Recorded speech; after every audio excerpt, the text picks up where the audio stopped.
gagawin ko yan. Wow! Kaya ko pong pakita sa inyo yung bad boy. Hello guys! So nga po pala si Robin Angeles at ngayon, magbabasa tayo ng mga comments ng mga tao na nalaman nila ako si Drake Palma. Nakaka-excite! Kailangan ko basahin ulit tong book na to. Sydney Princess. Basahin. Sobrang ganda na story na ito. Chris Cyrus Lamprea. Do the Drake Palma way. Yes. Gagawin ko yan kasi aral na aral ko na si Drake. Mil Radanya. Excited na me hu Robin my baby.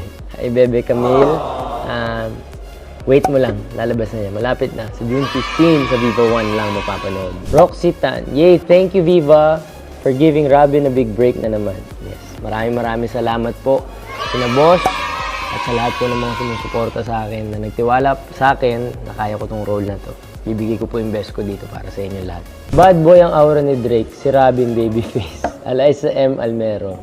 Nakikita niyo lang po ang babyface pero pag umarte po ako, kaya ko pong pakita sa inyo yung bad boy. Wow. Cherry Ritardo Del Val. Paano yung death glare ni Drake?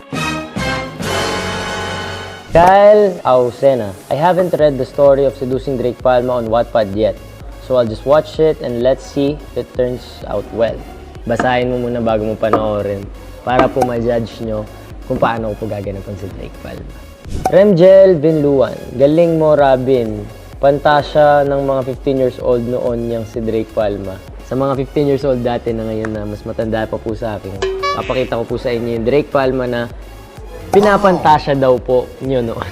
Angelica L. Sena. As a Wattpadder, since e-book era, I already read the story before I'm supporting Robin. Good luck in fighting. Don't mind those toxic bashers. Salamat po. Pagbubutihan ko po dito. Promise. Rezel, congrats Rob namin. Nandito lang kami palagi nakasupport sa'yo. Thank you po.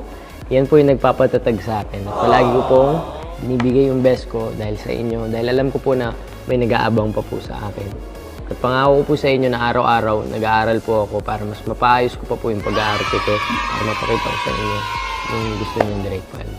So excited to watch Robin's new series. I don't even know the book but it's Robin so I'll watch it. Series Ava Yvonne. Abangan mo to. Promise matutuwa ka sa story na itong book na to kahit hindi mo pa nababasa. Tintin Jimenez from the author herself. Pag binasa ko yung script na imagine ko na lahat. Nung pinanood ko si Robin as Drake, excited po talaga ako. Viva made the right decision in casting Drake Palma. Wow! Diba?